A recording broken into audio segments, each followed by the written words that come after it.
Kalau kita tahu kalau di gurun pasir kan suka ada fata morgana ya. Jadi seolah-olah pada saat itu Hajar melihat ada air yang menggenang di sana di Bukit Safa ya. Maka kemudian Hajar berlari ke arah bukit itu yang paling dekat dengan Hajar, Bukit Safa, untuk melihat si genangan air.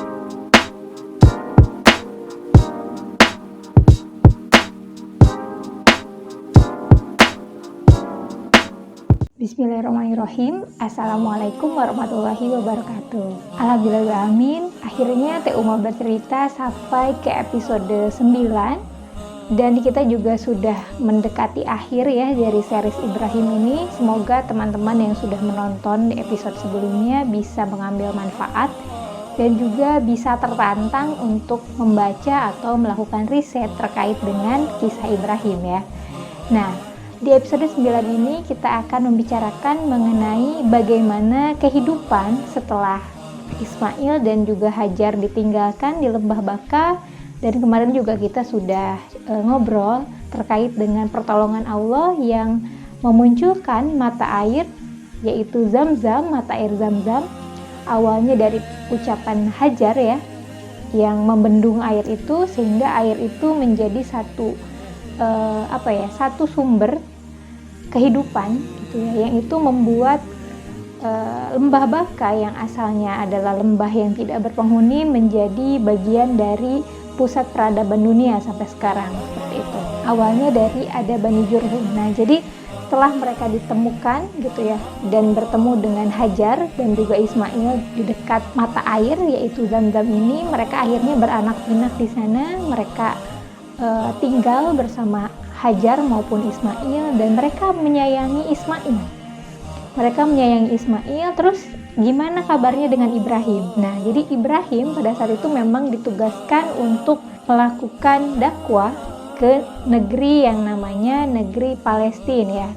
Di sana dia kembali ke Palestina, di sana bersama dengan Siti Sarah ya, melakukan dakwah, terus bepergian juga gitu ya ke negeri-negeri sekeliling Palestina sambil terus menunggu kapan kemudian Allah akan meminta atau menyuruh Ibrahim untuk kembali ke Mekah itu.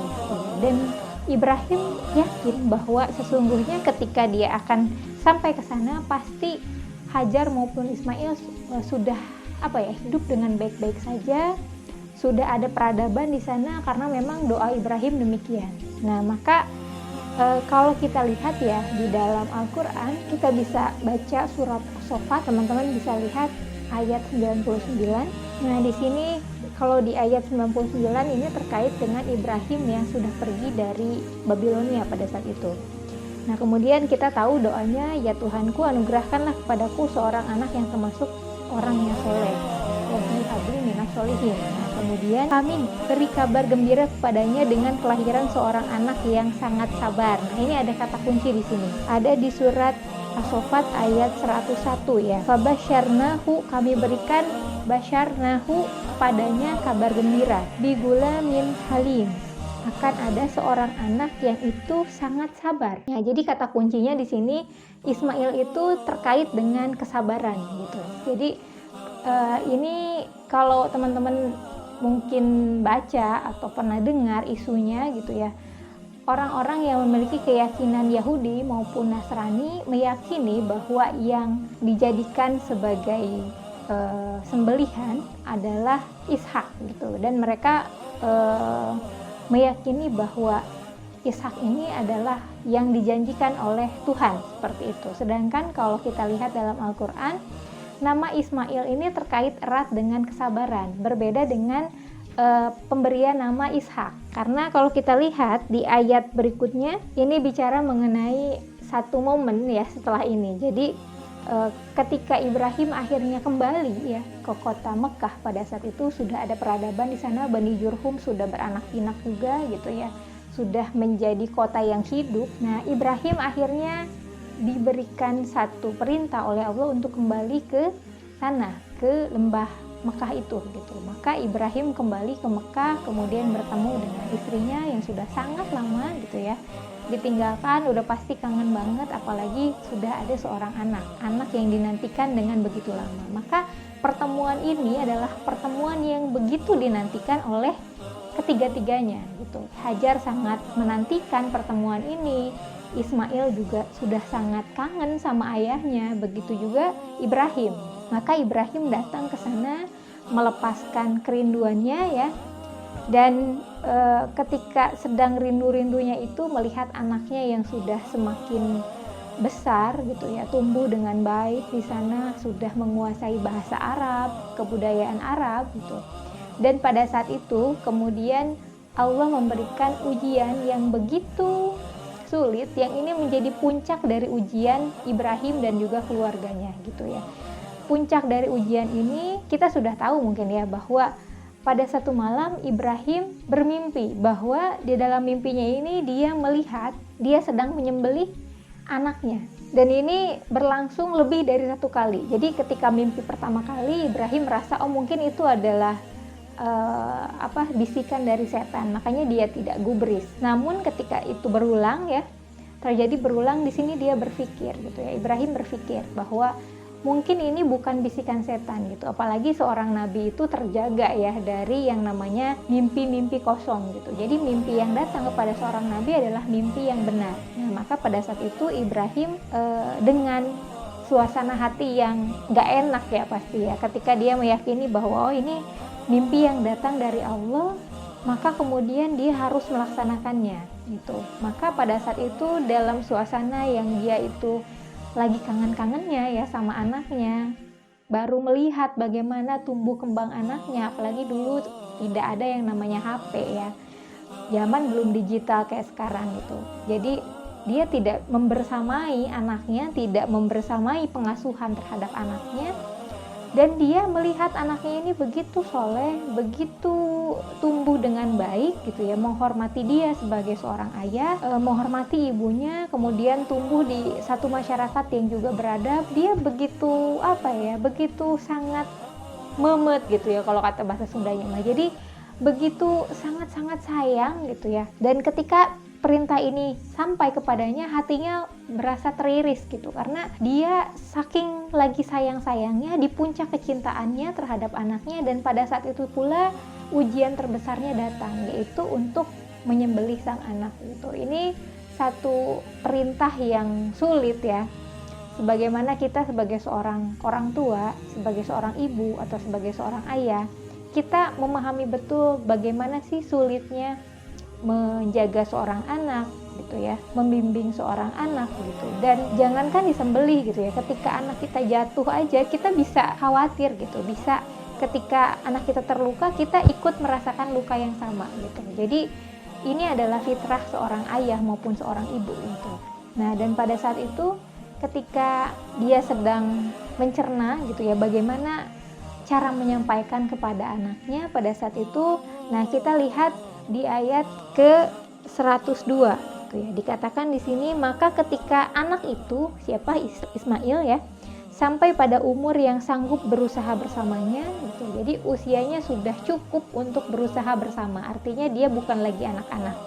Kalau para ulama ada yang mengatakan usia Ismail ketika perintah ini datang adalah sekitar 15 tahun atau belasan tahun lah intinya. Ada juga yang mengatakan bahwa usianya sudah lebih tua daripada itu, bahkan menjelang Ismail diangkat jadi nabi gitu. Tapi kalau saya gitu ya, membaca dari beberapa riset juga, ada forum sejarah yang itu isinya para scholar, para ulama, dan juga para pelajar Islami yang itu meneliti bagaimana Al-Quran dan maupun hadis ataupun sejarah, teks-teks sejarah gitu ya. Ada sebuah kesimpulan yang menarik gitu. Ketika Ismail ini disembelih, ada perintah untuk disembelih, itu adalah posisinya ketika Ibrahim baru memiliki satu orang anak gitu. Jadi anak satu-satunya yaitu Ismail pada saat itu. Nah, dan sedangkan kita tahu bahwa Ismail itu dilahirkan ketika Ibrahim berusia 86 tahun. Ada yang mengatakan 80-an tahun, intinya 80-an ya tahun. 80-an umurnya. Nah, dan Ishak, anak kedua dari Nabi Ibrahim yang itu lahir dari rahim Siti Sarah, itu dilahirkan ketika Ibrahim berusia 99 tahun. Berarti ada gap sekitar 19 ataupun 13 tahun, tergantung kita melihat usia Ibrahimnya berapa ketika Ismail ini dilahirkan. Nah, kalau melihat dari sini maka kita bisa menganalisis bahwa Ismail ketika ada ujian gitu ya, perintah ini datang untuk menyembelihnya, usianya adalah belasan tahun. Karena pada saat itu kalau kita bayangin dari sisi manusiawinya, ini adalah anak satu-satunya pada saat itu. Anak yang sangat dicintai, sudah lama tidak bertemu, dan pada saat itu datang perintah Allah yang sangat berat, yaitu untuk menyembelih. Nah, maka kalau kita bicara Ismail masih menjadi anak pertama dan anak satu-satunya, maka peristiwa penyembelihan ini terjadi sebelum Ishak lahir. Berarti sebelum usia Ibrahim 99 tahun atau sebelum Ismail berusia 19 atau 20 tahun. Jadi usianya masih pemuda pada saat itu, belasan tahun. Jadi itu yang aku simpulkan gitu. Jadi di usia ini, usia yang biasanya kalau kita lihat remaja sekarang lagi rebel ya, lagi usia-usianya membangkang kepada orang tua, dia merasa dirinya benar, dia bisa menggali informasi sendiri, dia tidak lagi meyakini orang tuanya sebagai satu-satunya informasi, sehingga di sini biasanya anak ada di masa pemberontakan ya, biasanya kayak gitu kalau dari sudut pandang psikologi. Nah, Ismail pada saat itu diberitahukan oleh Ibrahim. Kita lanjutkan lagi di ayat 102. Maka ketika anak itu sampai pada umur sanggup berusaha bersamanya, tadi aku sudah katakan usianya belasan tahun, Ibrahim berkata, "Ya bunaya, wahai anakku sayang," gitu. Jadi kalau kita lihat kaidah bahasa Arab, bunaya artinya adalah memanggil anak, wahai anakku, tapi ini adalah panggilan sayang. Karena anak itu kan bahasa Arabnya ibni, ibnu gitu ya. Nah, maka kalau kita lagi memanggil seseorang dengan panggilan sayang, kata ibni ini berubah menjadi bunai. Ya bunaya, wahai anakku sayang gitu ya. Jadi ini satu tunjuk juga dari Allah bahwa ketika kita hendak membimbing anak kita, memberikan petunjuk, memberikan nasihat gitu ya, mengoreksi, meminta sesuatu atau menyuruh sesuatu, maka kita harus mengatakannya dengan ekspresi kasih sayang gitu, mengatakan dengan rasa sayang, mengatakan dengan bukan semena-mena gitu, tapi harus ada ekspresi kasih sayang di dalamnya. Maka di sini dikatakan ya bunaya, wahai anakku sayang. Sesungguhnya aku bermimpi bahwa aku menyembelihmu. Maka pikirkanlah bagaimana pendapatmu. Nah, ini ya yang menarik. Jadi ketika anak itu sudah ada di usia belasan tahun, sudah ada di usia pemuda, dia sudah mampu berpikir secara kognitif, sudah mulai berkembang gitu ya, otaknya bagian depan, prefrontal cortex, artinya dia bisa diajak berargumentasi, bisa diajak berpikir bersama, bisa diajak untuk sama-sama mencari pemecahan masalah seperti itu. Dan ini caranya dari Al-Quran gitu ya, ketika kita mau berbicara dengan anak kita yang usianya belasan tahun adalah bukan dengan mendoktrin, bukan dengan mengatakan bahwa nih ayah dapat kayak gini, kamu gini ya, nggak seperti itu gitu ya. Atau ayahnya nggak semena-mena bilang besok ada perintah dari Allah kamu disembelih, kamu siap-siap ya, nggak seperti itu gitu. Tapi di sini dikatakan ada pengantar di situ. Aku sesungguhnya telah melihatmu dalam mimpiku, aku menyembelihmu, itu kata Ibrahim gitu ya. Jadi dikatakan aku bermimpi, di dalam mimpi itu aku sedang menyembelihmu, terus pendapatmu gimana? Begitu kata sang ayah, kata Ibrahim kepada Ismail. Jadi ngajakin ngobrol pemuda, ngajakin ngobrol anak yang belasan tahun itu tidak lagi bisa didoktrin, tapi harus ngajak dia mikir bareng gitu ya. Makanya di sini Ibrahim berkata soal mimpinya, lalu bertanya gimana pendapat Ismail.